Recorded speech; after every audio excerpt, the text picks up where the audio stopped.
It's Tuesday and it's time for Falcon Focus.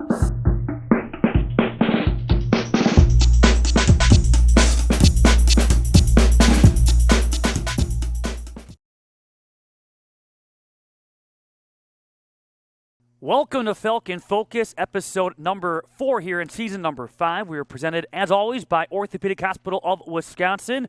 My name is Matt Menzel. Our focus in segment number 2 will be on women's golf. They enter rounds 3 and 4 right now in third place. That's their team standing in the NAC championships. But first, our focus will be on women's soccer and being joined by junior goalkeeper Brooke Braga. Quick housekeeping note. No show next week. We rejoin you for Falcon Focus coming up on the 17th of October, but never taking a break. Women's soccer, they'll be in action.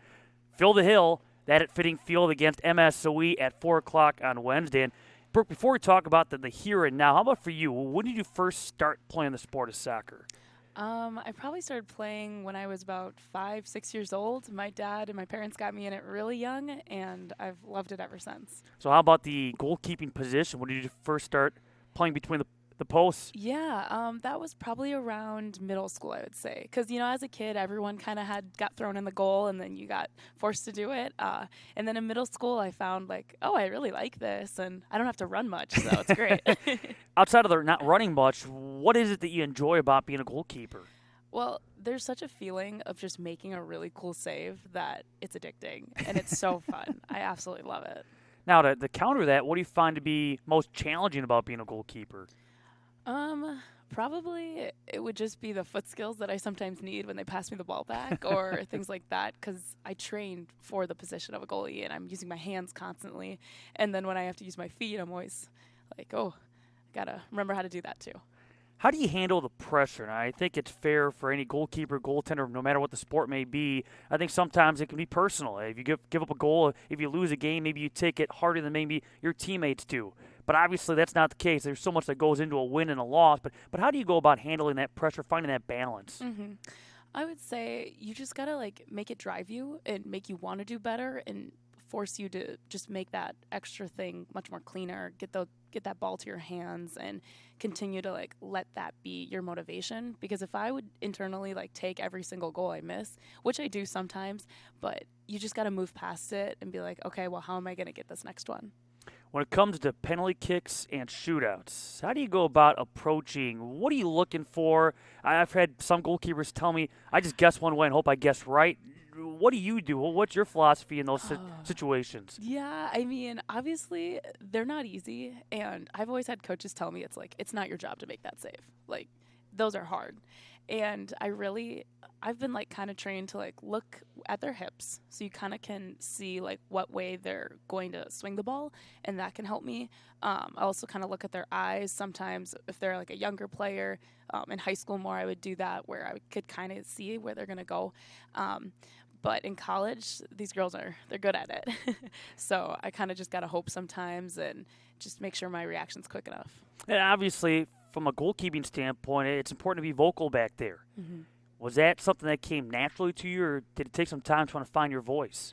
Well, I love to talk, and I'm very I have a big energy, so it kind of came easy to me. I've been doing it since I was probably in high school, and I mean I came from a team that we didn't have not everyone was a select player or so they were pretty raw, and just giving them that guidance and what I can see I just felt was so necessary, and I feel like I could just carry that into college. And even though these girls are good, I just feel like it's important because I can see everything. And yeah, it's pretty easy for me to do, honestly. So it didn't matter that you came in as a freshman or a sophomore and you're talking to juniors and seniors. It just was something that just clicked. Yeah, no, definitely. I just felt the need to do it, and I think my teammates appreciate it. Sometimes it could be a little much, but I always try to be positive with it and make sure I can just help my girls continue on. Outside of soccer, what other sports did you play growing up? I played basketball 4 years in high school, and then in middle school I played a little bit of volleyball, softball. That was about it. And with the Rockets of Cedar Grove, Belgium, what are some of your athletic memories from your time with Cedar Grove, Belgium? Yeah, I would have to say we went to state twice in high school, and my freshman year we went, and it was such a cool experience. And I was a freshman at the time, goalkeeper, playing in a state championship game. I think you were doing the I was, yep. the mic, so that voice sounded familiar, and just such a cool experience to do, and then to make it go full circle, and then come back my senior year. And we didn't, unfortunately, get the gold, but just even going there, it's such a big thing for our town, our community, and to just show the little girls what we can do and who they can kind of look up to. So I think it's really awesome. And the kicker is back in 2021, that state championship game, you guys didn't even lose. Right. It goes down as a tie. It was a shootout loss, but a tie for a championship, a tough way for a championship to ultimately be decided. But you go back to 2018, and you mentioned your freshman year. You guys are the first team at Cedar Grove, Belgium for girls soccer to qualify for state. How special was that? It was crazy. We had fire trucks going through our city, and we had all the parents, the companies around making us signs and just cheering us all the way. It was such a cool experience, and just to be a part of a community, I mean, I absolutely loved it. Yeah, you guys laid down the foundation. Our Rockets team that's been to state now a couple other times since that 2018 qualification. Was 2021 different in the sense that, okay, you had that experience as a freshman, so you kind of know what you're walking into. Was there a different mindset from that first experience to 2021? Yeah, I would say in my freshman year, it was more like, oh my gosh, we made it.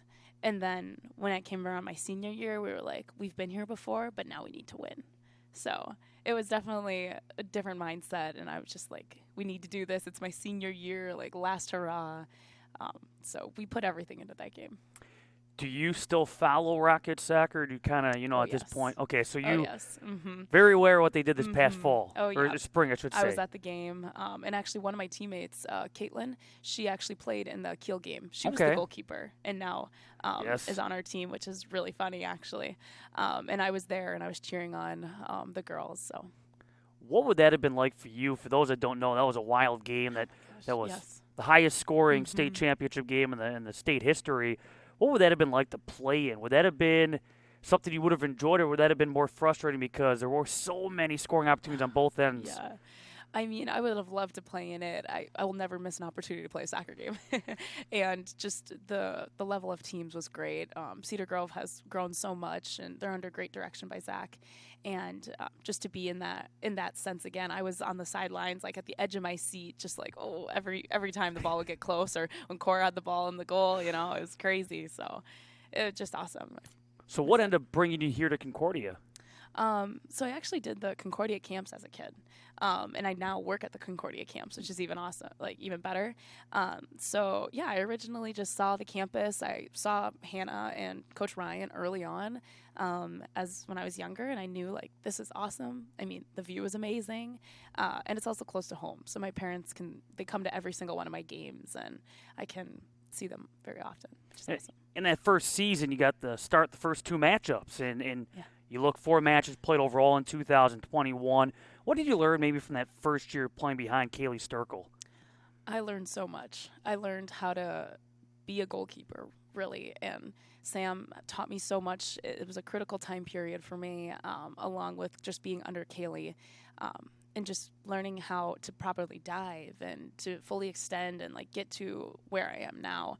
I needed that year to really grow and develop my skills, and yeah.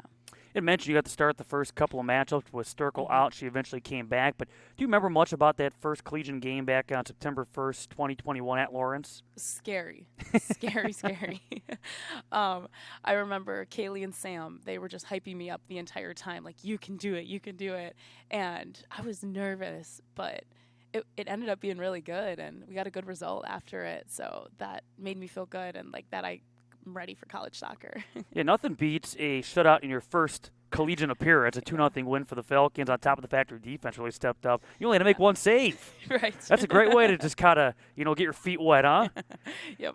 And you became a full-time starter last fall, starting all 23 games. You recorded 14 shutouts. That's a program record for shutouts in a single season, named second-team all-conference selection. How do you feel maybe you grew going through the experiences you did last year? I definitely grew from just persevering, because I was going through a couple injuries at the time, but I had no one else really, So just getting through that and then just mentally being like, I need to be here for my team. I need to be here for these seniors that are, this is their last year. And I just want to do the best I can for them. And yeah, I just kept working through it, and I learned how to be strong and just continue just getting myself better every single day. Well, you talk about nobody behind you, and there really wasn't a backup goalkeeper, if you will. Obviously, somebody could have been thrown in there if need be, but was there pressure then from that standpoint going, hey, I have to, like you said, you have to be there because there really isn't, option B? Mm-hmm. Yeah, I would definitely say there was pressure, but I know it was out of good spirit, and Sure. My team they were relying on me, and I mean, if it came to a point where I couldn't play, obviously I would take that, but I knew I needed to be here, and this is our best shot that we have to making the national tournament, and I mean, we did it. So yeah, that you did, and played in a lot of big games along the way. After that experience, and obviously playing at the big stage, whether it be going back to your high school days at the state championship, whether it be collegiately now playing for the conference championship, mm-hmm. conference tournament championships, the NCAA tournament. Do you get nervous before games? And if so, how do you go about calming the nerves? Yeah, I don't necessarily say I get super nervous, especially last year. It's more just we have nothing to lose at this point. We're making it as far as we can. And it's the same thing with this year. It's we just got to go out. I just try my best and just go out with a clear head, clear mind. Because if I'm nervous, if I'm anxious, that's going to affect my performance, right? So I just try to be as steady as possible and just calm and collected and ready to just play my game. Well, let's talk about this season. Right now, the team with 3 victories, 5 defeats, a couple of draws, 2, 3, and 1 of the always competitive knack. What do you feel like has been the story with this team so far? Obviously, from an offensive standpoint, losing some key components from last year, trying to find that identity.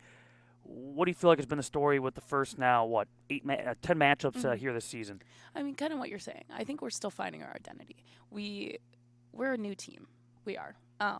And just coming from the standpoint of how much we need to rebuild and trying to find what works best for us, I think that has been critical in our first couple games. And we've been seeing glimpses, as our coaches kept saying. There's those little glimpses of oh, we can do this, and we're getting these passes, we're connecting really well. But then sometimes we just get tired, and we kind of make these mistakes that are critical in the end. But moving forward, I really think we had a really good couple minutes at the end of our IIT match that we were connecting. We scored a goal. We did it. We thought we could get back. And it's those things that I think are really going to help drive us and continue forward, of just being that one team that we can do what we can, and we're going to try our hardest. So. Well, you bring up a great point because it's all about progress, and mm-hmm. it's not something that's going to fix itself overnight. If there's voids to be filled, it's going to take time, and right now this team is making the correct steps, and hopefully it'll all come together just in the nick of time for tournament play. But you look at the defense, and there's a lot of experience in front of you again. Carmen mm-hmm. Rono has been dealing with some injury, but she's been able to battle back. Tell us about that experienced defensive line in front of you. I mean, they're still killing it like always, and they are my rock. I definitely could not do it without them. And we've just been trying our best to be smart in the back, and we do short passes out of the back and just trying to move the ball up the best we can using our outside defenders. We're trying to push them up to get a part of the offensive process. And I mean, we're doing our best, and we just got to get the result. I mean, I feel like our defense is really solid this year, and we just need to keep pushing. Another great opportunity to right the ship coming up tomorrow. And again, that starts a 2-match homestand over at Fitting Field. MSOE at 4 p.m. and then home against Edgewood on Saturday at 1 o'clock. Get your thoughts just on the immediate road ahead. I think our next game is going to be a good one. I have a good feeling about it, and it's going to be challenging, but with what we saw after IIT, I think we're going to be hungry, and we want to keep going, and we're going to win this. And to wrap it all up for you, what's your focus? What goals do you have for yourself, for this team, with what's left this season? Like I've been saying before, it's just we need to go at it with a clear mind. We got to be hungry, and I just really want to get into these next couple games. I want to shut out. I want it again, and just doing the best we can, scoring a lot of goals, and have fun. And it's always fun when it's Concordia against MSOE. So Fill the Hill is the new slogan, right? So that's what they want to do. Fill the Hill at Fitting Field, 4 o'clock, Falcons and the MSOE Raiders. You'll see Brooke Braga between the posts, and again, hopefully a Falcon W as well as they start that 2-match homestand. Brooke, thanks a lot for your time. Thank you so much. That's Brooke Braga, and when we come back, our focus shifts to women's golf here on Falcon Focus.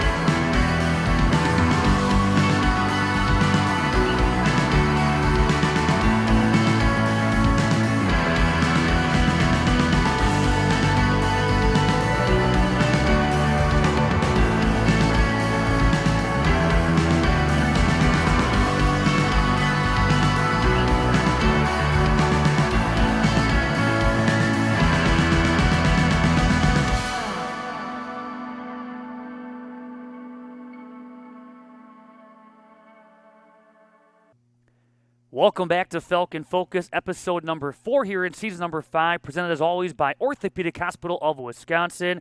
Again, for housekeeping purposes, no show next Tuesday. We take a little bit of a hiatus, and we'll be back in a couple of weeks with Falcon Focus on the 17th of October. But rest assured, one more segment here this week as we focus on women's golf, and Lizzie Montaba kind enough to join us, a junior on the Concordia women's golf team. We'll talk about the NAC championships as we go along. They prepare for rounds 3 and 4 coming up this weekend. But let's start with you, Lizzie, and just talking about your golf background. And when did you first start playing the sport of golf? Oh, that's always a hard question. My mom always took me golfing with her when I was like 3, but I had the little fake plastic clubs, so I don't know if that really counts, but been golfing pretty much my whole life. So what was it about the sport, obviously being with your mom, but what was it about the sport that intrigued you or interested you? I've always liked the fact that it's, as much as it is a team sport, it's also an individual sport. You know, I played volleyball and basketball in high school, and I love those sports too, but there's something about golf that I like being outside, I like being out in nature, and I like to be able to compete with myself as well as the other competitors. When you look at this game, and it could be simple, it could be very complicated. Did you have to learn the game, growing up? Did it take some, getting used to it, or did the game come naturally for you? I think my swing came a little bit more naturally because I grew up kind of copying my parents and whatnot, so I've always had the swing, but for me, the biggest challenge was learning how to play and learning those little skills to help me score better. Would you say today you're still learning, or do you feel like you got a pretty good grasp of what you want to do? Oh, I'm always still learning. I mean, yes, to a certain extent I know what I'm doing, but I got to be able to learn how to execute all my skills every time. So what would you say is your favorite, aspect of golf? What is maybe the most challenging aspect of golf? The most challenging is definitely got to be the mental part. If you don't think you're playing well, or if you have any doubts, you start playing really bad pretty quickly. So that's always challenging to kind of stay upbeat and stay positive even when you aren't playing the best. My thing is always to keep fighting, even if I have a few bad holes. I always try to fight and make the best score I can that day. So that's kind of what makes it fun. I really like that, and I really like being able to just kind of go out there and play golf with people. It's fun. You talk about the mental aspect of it. Do you feel like that's something that has gotten better for you over the years? Have you gotten, better equipped to handle just, blocking out the distractions, whether you're, at a tough hole here to just quickly forget about it and move on?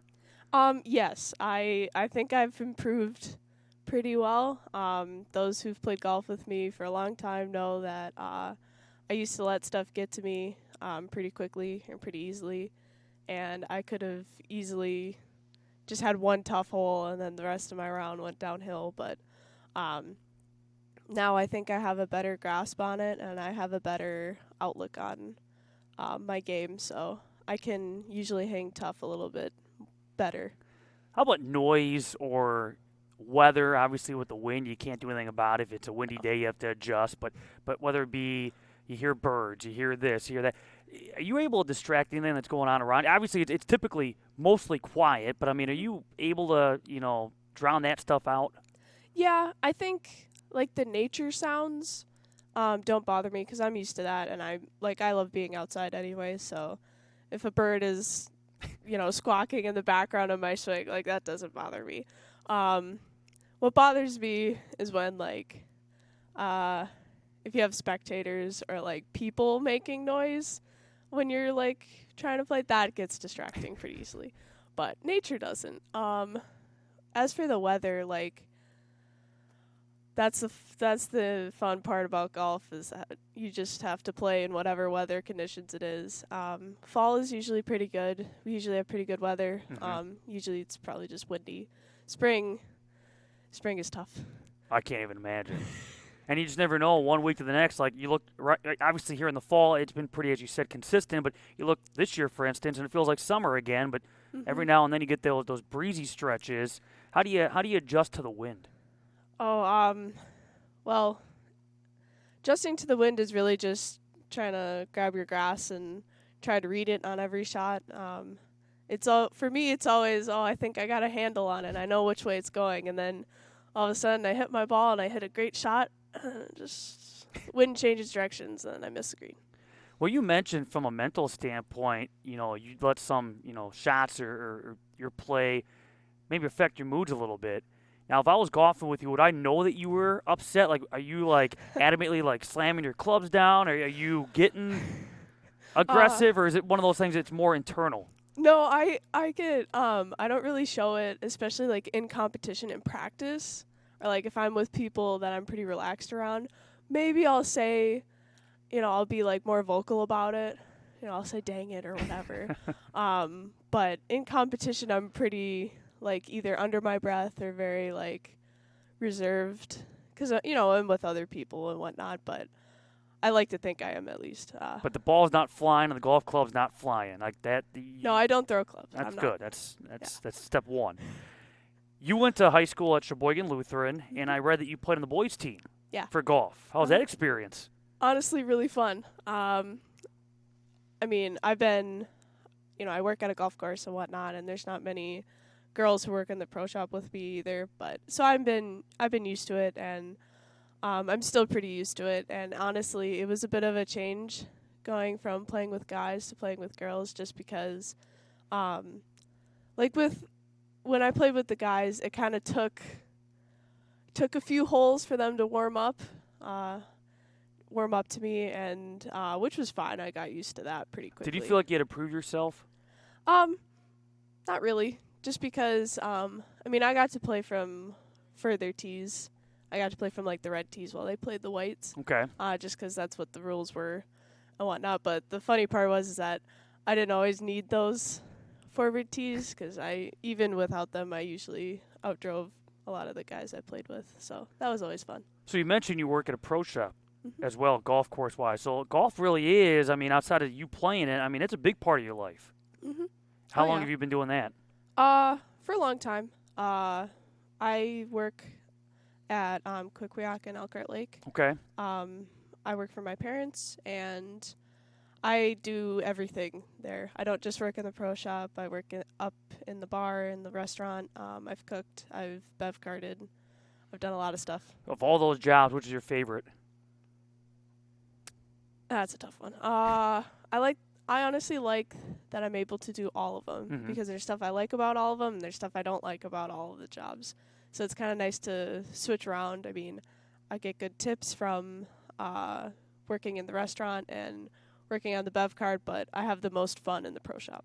So in between all these different jobs, you get a couple of rounds of golf in? Oh, yeah. You stay busy? Yeah.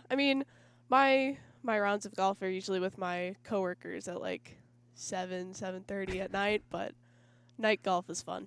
It's different. Yeah. No question about that. And you mentioned, so we talked about at Sheboygan Lutheran and playing on the boys' team. Also read you had a couple of state experiences, qualifying for state. Tell us about those opportunities. Oh, yeah. Those were my freshman and sophomore years of high school, and I played my freshman year. I was the alternate, and I was the alternate again my sophomore year. But I didn't I didn't sub in my sophomore year, which was fine, but like freshman year, I was so nervous. I was so nervous when I went out there because they had all these spectators. It was at University Ridge, which is a very hard golf course, not just for high school, but even like at this level, it's still a hard golf course. So I played the best I could, and I think I shot like 100 something or whatever, and which actually wasn't like the worst score of the other people who were there at the tournament, but I played so bad because I was so nervous being a freshman. When you find yourself in a situation like that where you obviously maybe it's all new and you're dealing with all the nerves and all that comes with it, how do you handle that nervousness? Well, I mean, it's not easy. Being nervous is, with other sports, you can kind of almost let adrenaline take over, and then you're fine. Like, when I played volleyball and basketball, if I was ever nervous before a game, I kind of lost that nervousness during warm-ups or during the first couple minutes of the games. But with golf, it's harder because it's a lot harder to play when you're all hopped up on adrenaline or other stuff when you're not relaxed. So for me, I had to learn how to not only just control my emotions and kind of control my nerves, but how to play and stay relaxed even when something exciting or something nervous happens. You mentioned a couple times that you also played some basketball and volleyball. Did you play at the high school level in those sports, or was it always golf? No, I played 3 sports in high school. So I played volleyball. I played volleyball in the fall because I played on the guys' team, which was in the spring for golf. So that worked out really well. But I played volleyball fall, basketball in the winter, and then golf in the spring. So when you look back at your time at Sheboygan Lutheran, what would you say are the highlights of your athletic career? Out of all the sports, I liked volleyball and golf the most. So I have to say my highlights were we had some fun games for volleyball with some of our rivals that we won some, we lost some. But golf was always fun. I always enjoyed being able to goof around with my team, and we always had a pretty good team for golf. We lost to, I think Kohler was our biggest competitor, but it was always fun being able to compete with those guys and being able to play well against some of our other teams. And obviously then you ended up here at Concordia. From a collegiate standpoint, was it a pretty smooth transition going from what you were used to at the high school level to this level of competition? Well, it actually I did have to take some things into account and get used to some other parts. In college, you play from further tees than I do in high school, so all the golf courses are a lot longer, which for me, I didn't have to worry about hitting the ball farther. It was more just being able to be more accurate, because if I could be more accurate, then I could score better. So I had to work on that. But so definitely the longer tees was something to get used to, and just the differences of playing with girls against girls was like the other thing for me, which that wasn't too big of a change, but it was just kind of nice to be able to like have more conversations and be able to like just kind of talk girl talk while we're playing golf. That was kind of fun. Overall, how do you feel your first collegiate season went? My freshman year, I think I was pretty happy with how I played just because I wasn't necessarily worried about being the best on the team or having to prove anything to anyone. I was trying to prove it to myself. And I was trying to prove that I can play and I can have a pretty good season. And I just my thing was score under 100, keep it in like the 90s, have some good rounds, and that's what you're looking for my freshman year. So I was pretty happy with it. Do you like the progress you made from one season to the next to the next? I do. The fall season for my sophomore year, I was a little disappointed with because I played well during the start, and then when we got to conference at this time, I didn't play very well, and so I was a little disappointed in my game and I kind of felt that I was letting myself down as well as the team, but I came back in spring and I really worked at it, and I wanted to prove that I could do better, and I played really well in spring. And right now, the fall season wrapping up, another weekend before you get that break before the spring season. How's the team playing right now? How are you playing right now? Well, I think as a team we're playing really well, going into conference especially. I've had some good rounds in conference so far. I had an 81-84 for this weekend, which is really good for the teams we play. And I think the rest of our team is playing really well, and we can get if we can get 4 scores in the 80s, we'll be in good position. Yeah, right now you're in 5th place. The team is in 3rd place going into rounds 3 and 4 following the first weekend of competition of the NAC Championships. Now all of a sudden the scene will shift to Hartford, Wisconsin, the Washington County Golf Course. Are you familiar with that course, and what do you maybe expect this weekend? Well, I played it once in spring last year, so that's the only time I've played it, and I do remember most of the holes, but I gotta refresh my memory. I like that golf course. It's pretty open, so the one we played this weekend had a lot of water hazards, lots of water, and Washington County is a lot more open and has a lot more like links style holes, so it's just going to be, at least for me, it'll be a change in trying to stay focused and be accurate with my shots again. Is that challenging where you had the first couple of rounds, now you have a break, but it's the same event, so to speak? So is it kind of weird to have all these days off, but you're still kind of like in that mode, if you will, because it's still in progress? Yeah. I will say it is kind of different. Instead of just being, one weekend and done, having to play 2 weekends, it is kind of weird, and especially playing a different golf course. But I kind of like the break just because it would be hard. It'd be hard to play 4 days in a row for 18 holes. I was pretty tired after Sunday. Speaking of breaks, what do you do? Okay, the fall season ends, you have a break, then it's the spring season. What do you do in those in-between months? Do you take a break from golf altogether? Do you stay somewhat engaged? Well, that's always the hard part. We try to play, or not play, but like practice on simulators indoors somewhere.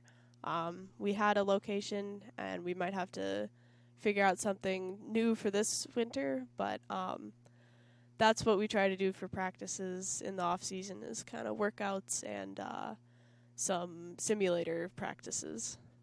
That's all you can do. Well, I was going to say, especially here in Wisconsin, you never know in the winter time. To wrap it all up, what goals do you have for yourself, for the team going into the weekend for round 3 and 4 of the NAC Championships? My goals for myself are just to stay focused and play my best. To finish out, I want to try to be in the top 10 individually, and I want our team to do well. I just hope we can all play well, and maybe we can beat, I think it's Marion who's ahead of us. And so we just want that second place spot. Well, Lizzie, all the best to you and your team. Thanks for doing this here on Thank you for having this me. Tuesday. And again, you can follow the women's golf team throughout the weekend. CUWFalcons.com for links to coverage around 3 and 4 of the NAC Championships. Thanks to Lizzie. Thanks to Brooke. Thank you for watching Falcon Focus, presented by Orthopedic Hospital Wisconsin. Again, no show next week. We join you again October 17th.